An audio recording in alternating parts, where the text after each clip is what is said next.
welcome to today's episode of Afro Scientific Spirituality. My name is Efe West, teaching you live and direct from the heart of Africa.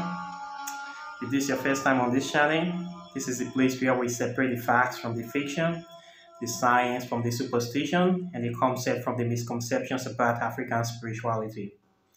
Today, I'm going to be talking about the subject of how to make an oath in African spirituality and how to break one. This is a topic that follows from my previous topic on how to avoid negative karma of group decision making.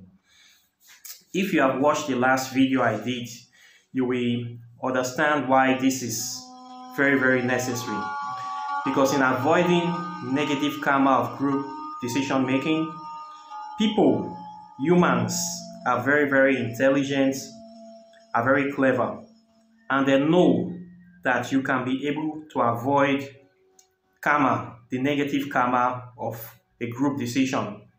So they have been able to create and perfect ways to make sure that you cannot escape the karma that is coming to you, or that it will come as a result of what they have come together to agree to do.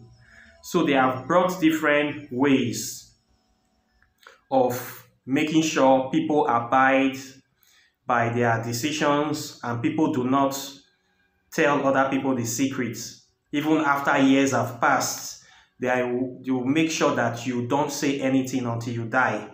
Even in death, you cannot still be able to say anything. So they have come up with a way of making a oath. They are going to force you to swear an oath to them, which will bind the secrets among you people, so that none of you can be able to talk about what you have done together. So this kind of oath is what I'm going to talk today, how to make one. Most times this oath can simply be enforced by written contracts, by stating that you are not going to tell the secrets. If you say anything about what has been done, you are going to go to jail or you are going to be killed. This is very common if you're working for government agencies, like you are in the spy services, CIA, FBI, even in the military. You will always write a written contract that you are not going to tell the secrets of what they are doing, their confidential information. Even regular companies do this these days. When they sign into a contract, part of the clause will be that you are not going to tell people, you are not going to release the secrets or even details of the work that you have done for them. You are not going to share it with any other person, even after you have done that work. So it's simply way of, you have to sign this document before you even take on the job, to prove that you are not going to tell their secrets. You are not going to sell what you have given to them to another person. This is a very simple way of making a very simple oath, which can also be legally binding as well. It is normal. People do this every day. In my line of work, I write contracts and projects for people. I also get this kind of contracts that people will say that you are not going to tell our secret, you are not going to reveal this information to any third party. I always sign it. Many people sign this. Is very normal and legal in government in many parts of the world. The oath that I am talking about here that is very serious is when the people will come together to say that you are going to make a blood oath with them.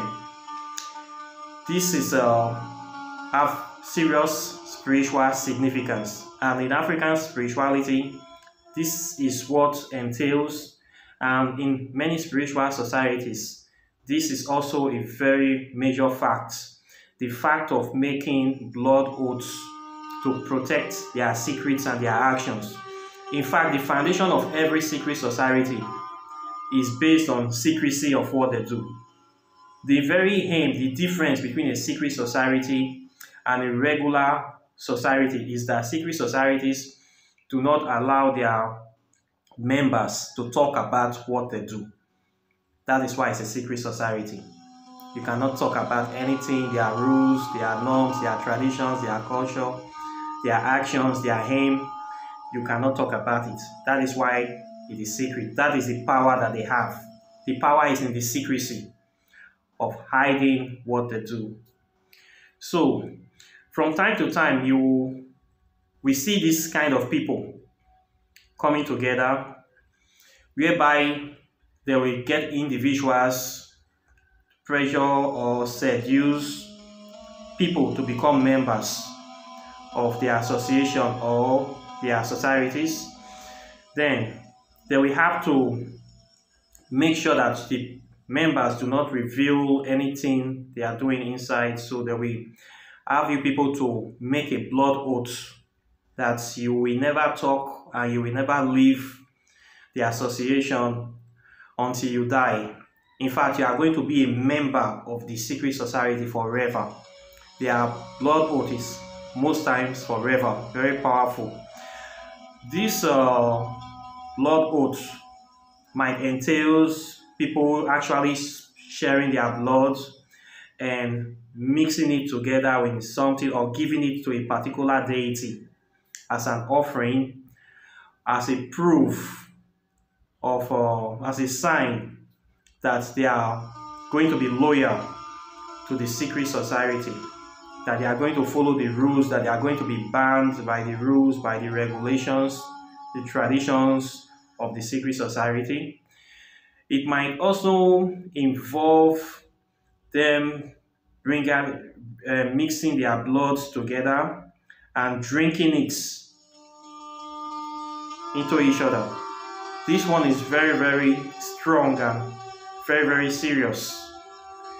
So because by doing this, they are actually incorporating or bringing in the spirits, the DNA, the characteristics.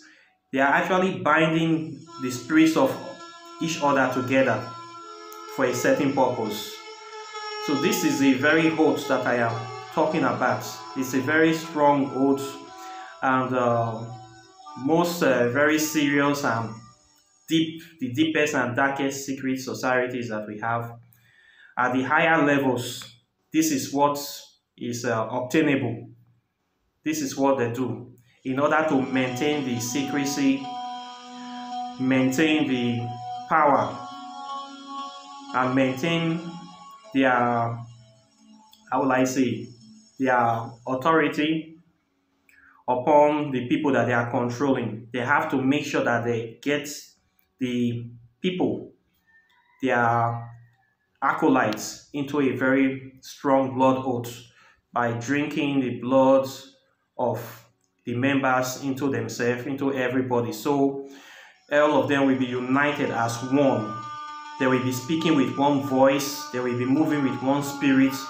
They will be doing everything with one aim.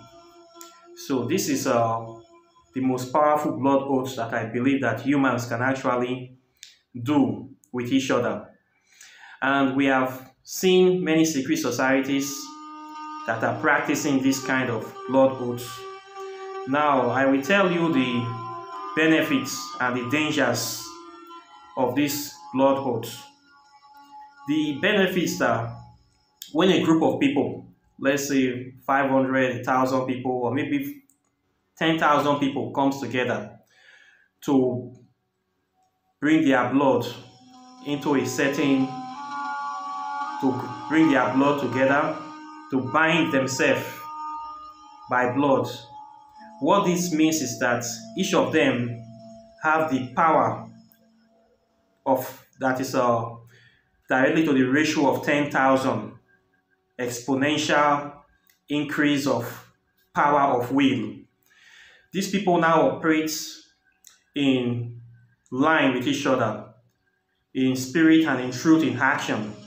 So when they are actually doing anything in life, they are backed by the group, the spiritual power, the spiritual strength of the largeness of the group.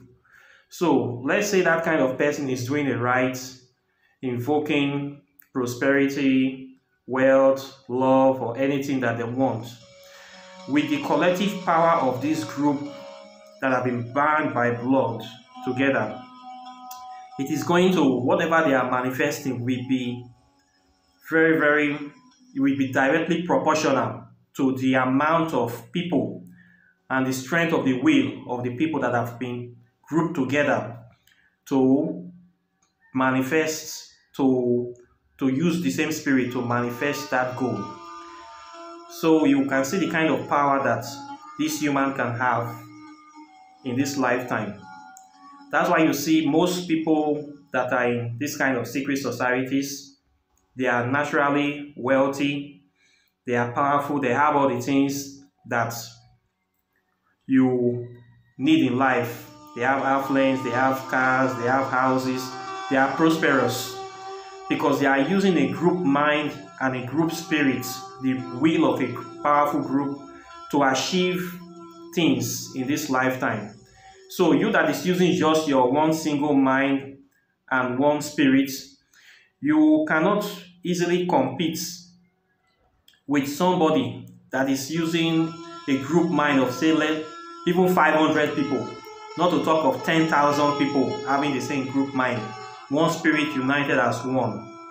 That kind of person, you cannot really harm or compete with them in anything. They have physical connection, they have spiritual connection, they are backed by a group mind, they have influence. If you and that person are actually in contest for something, that person will naturally get it in this lifetime because it's have more power than you, have more authority than you. It's a fact. So that's why we see secret societies are the ones controlling this world today. There are many powerful societies that are into this. I will not mention their name in this channel, but if you do your own research, you will know them. Nowadays in Africa, especially in Nigeria, I have noticed societies like this are coming out, springing out, due to this epidemic of Yahoo boys. These Yahoo boys that want to make money by all means, by internet scam. Many of them are joining this kind of secret societies that are engaged in very dark rituals to make wealth, involve drinking of each other's blood, human sacrifices, using group mind, all in the aim of making money. And some of them are making money. Some of them are still not satisfied with what they are having. They still want to make more money. They have to do additional things. They have to require them to kill their family members, kill people, human sacrifices, all in the name of trying to show that they are the biggest boys in town. They are driving the latest cars. They are doing very well. It never stops. All kinds of abominations these people are committing it, eating excrements, eating human beings, killing people, kidnapping people, doing all sorts of evils, killing their mothers, all killing their children, all in the name of wanting to be known as a big boy.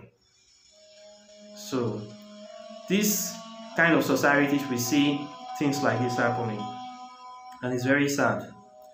So the way of making this oath is by them coming together, binding themselves by blood and drinking the blood, agreeing that they are going to be bound by this oath for all eternity, and they are not going to tell her the secret to anybody that is not a member, and they are going to use the power to become wealthy, and they are going to control things in the world.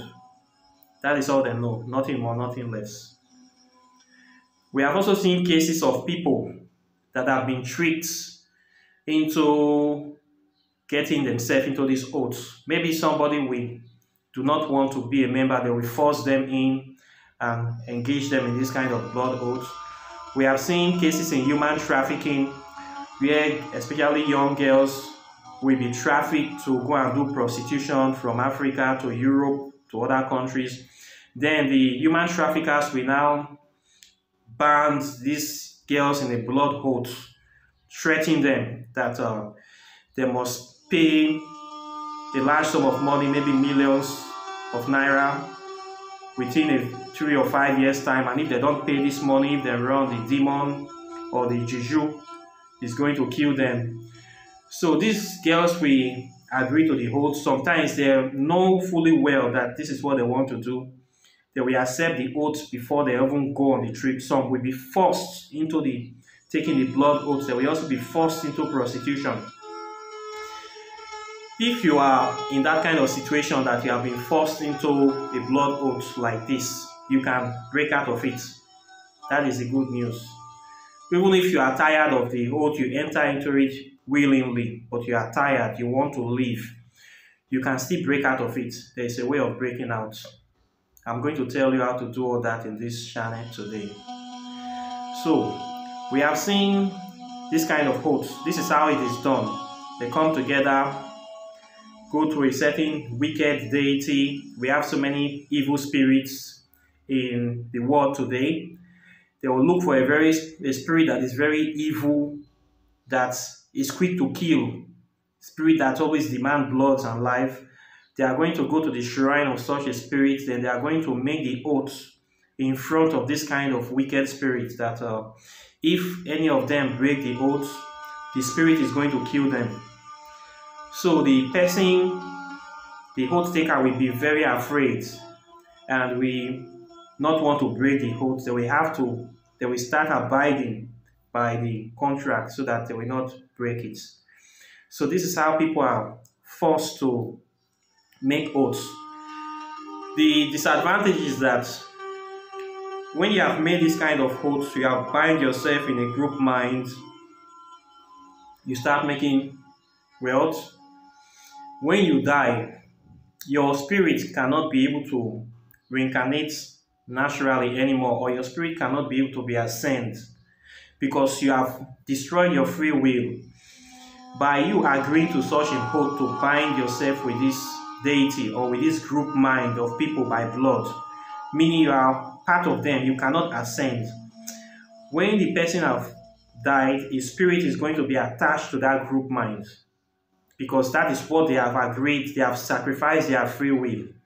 So there is no going up for you. There is no natural progression. There is no free traveling for your soul. The soul cannot be able to go anywhere.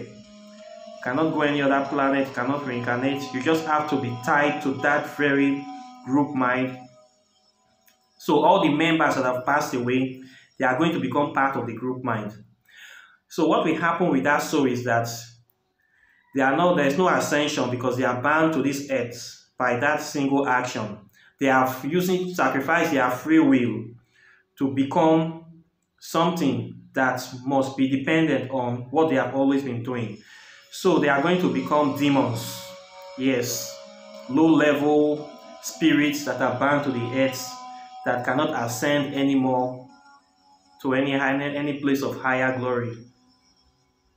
So we have so many spirits like that. So these human beings that are inside these secret courts today that are bound themselves by blood, there is no more ascension for them, no more spiritual progression for them, no more spiritual ascension for them. They are going to become demons, and they know about this.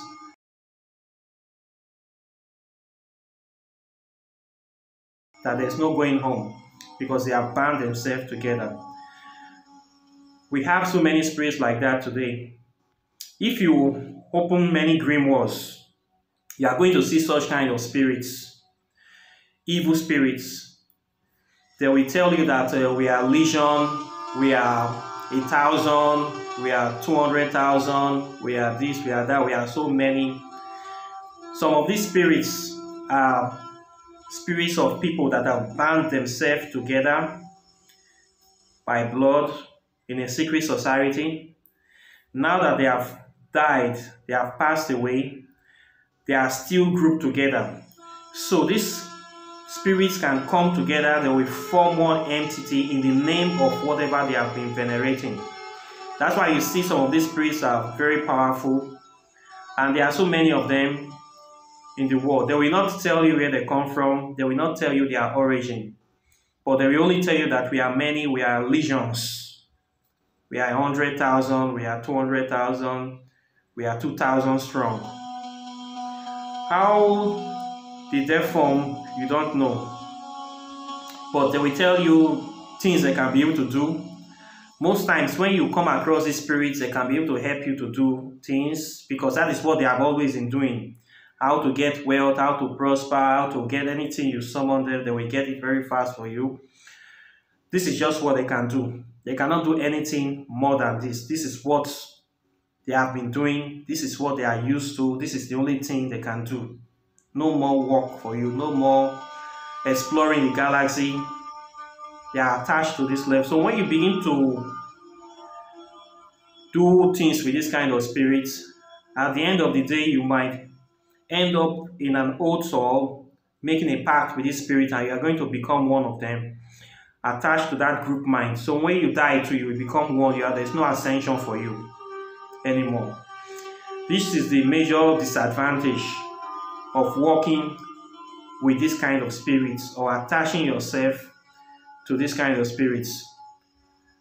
That is why it's very important that you know the origin of spirits before you decide to even want to work with them.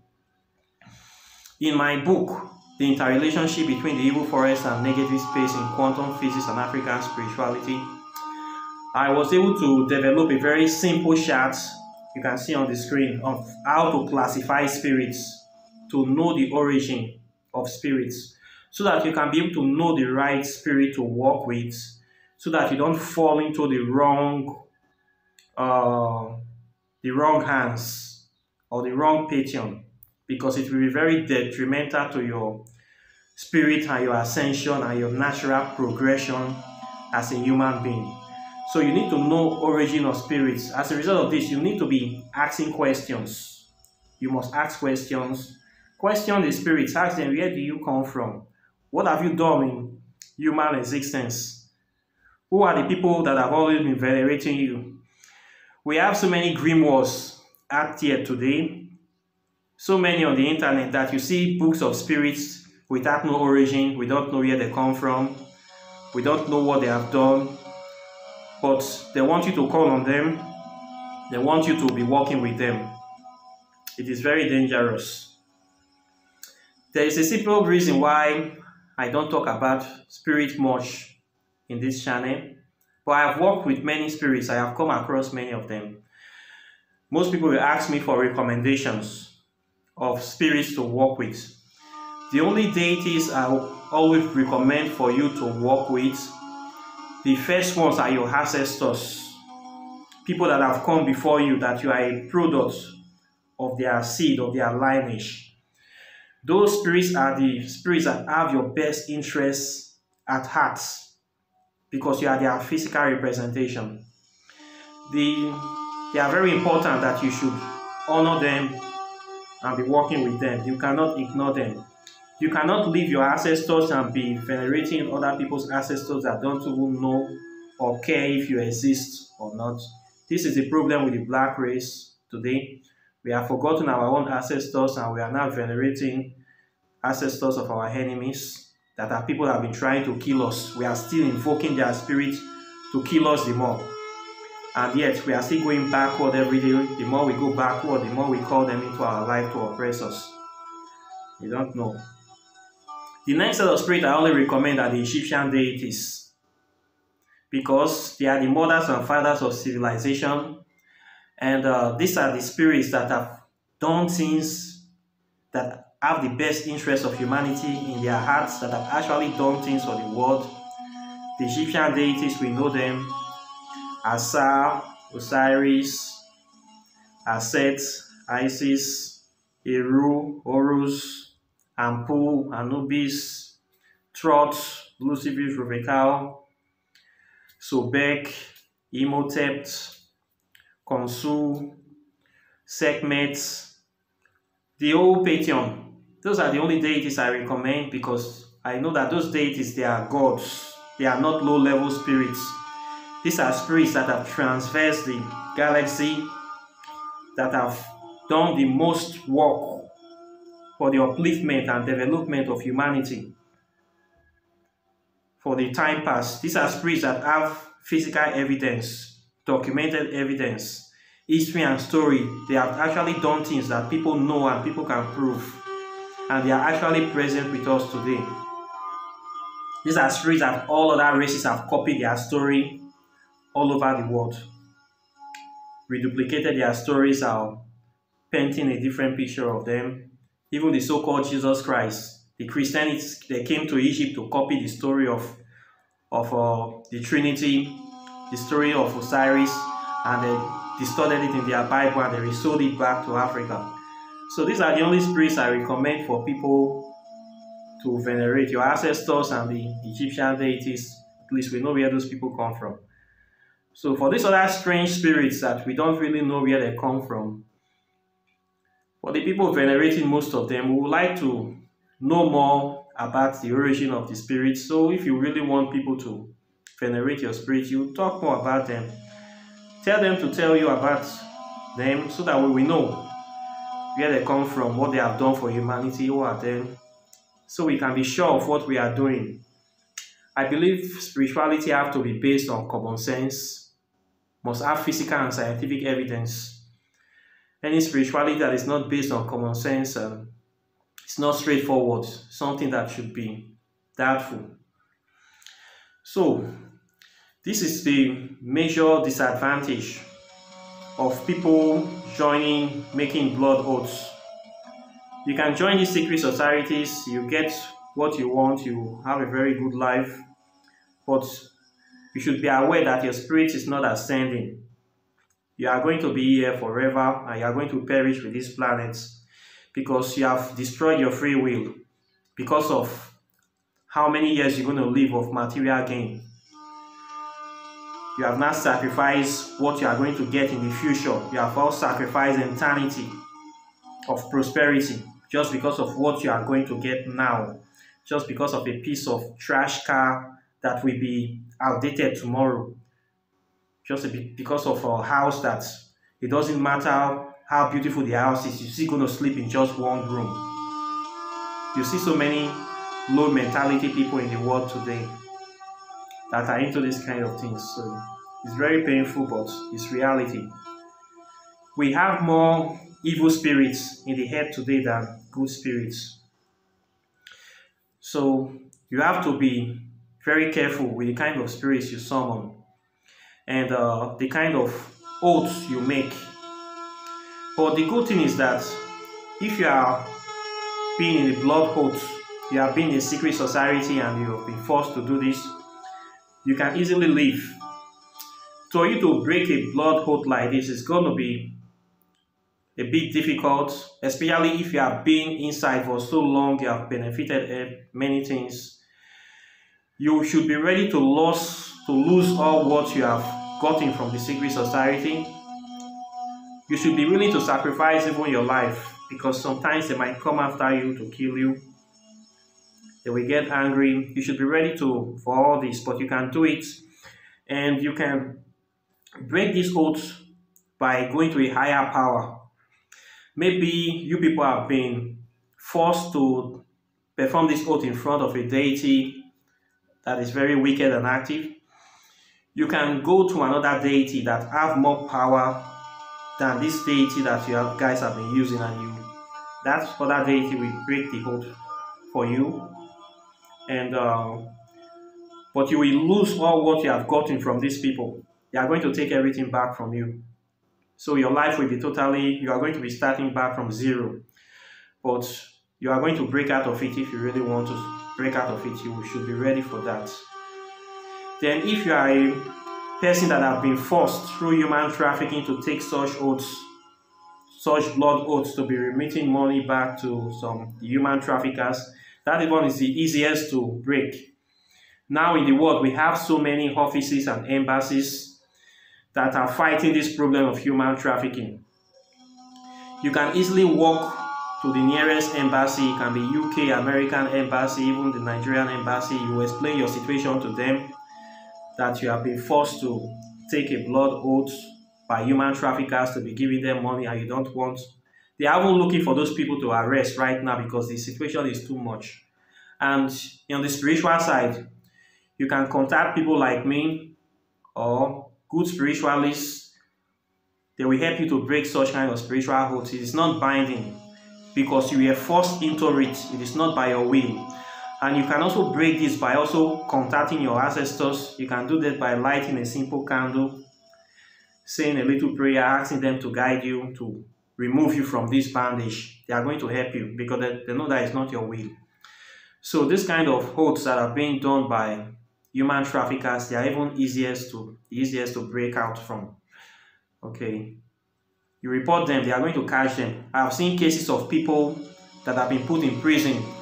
There's a popular case of a couple in UK that have been doing this, bringing young girls to UK for prostitution, banding them with this kind of blood oath to be paying them millions of thousands of pounds. The girls reported them, and now those couples are spending almost 28 years in prison for this crime they are committing.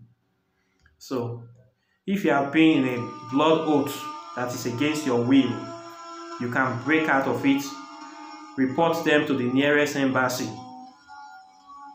They are going to know what to do. They are going to point them to the right direction.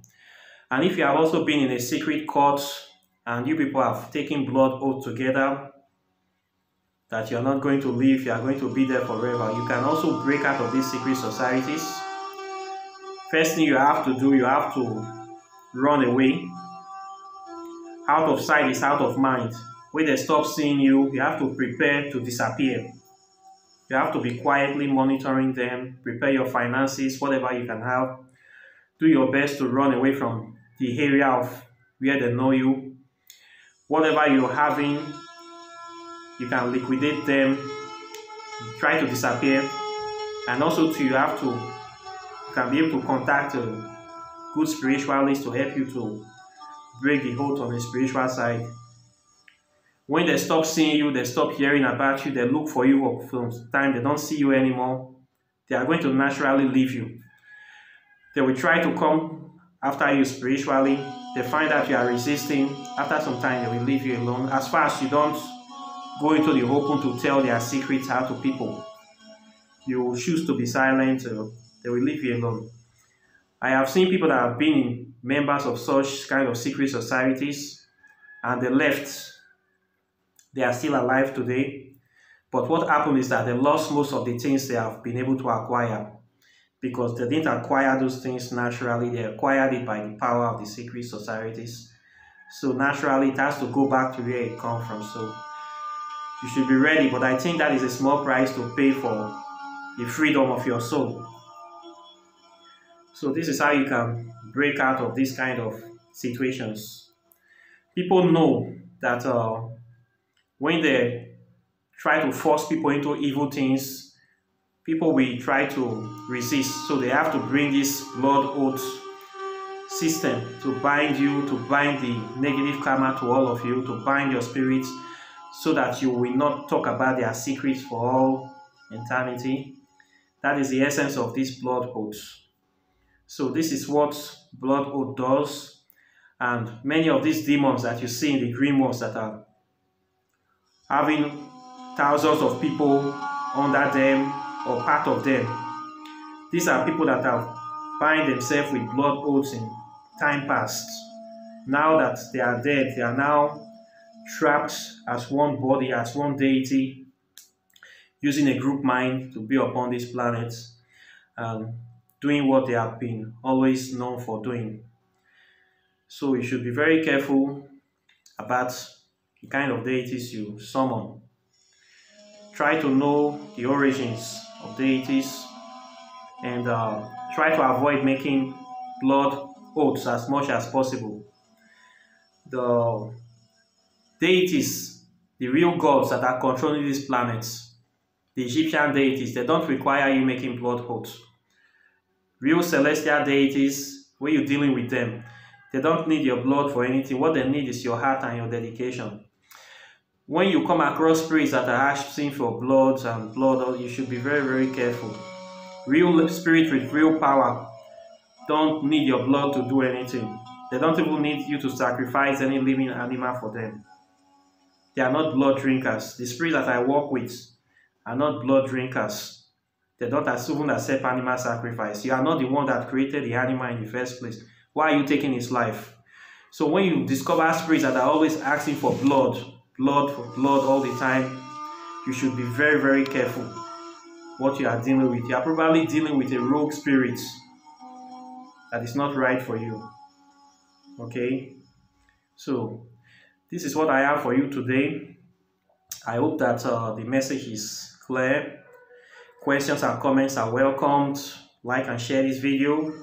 And I will see you in the next video. I wish you a very, very wonderful new year.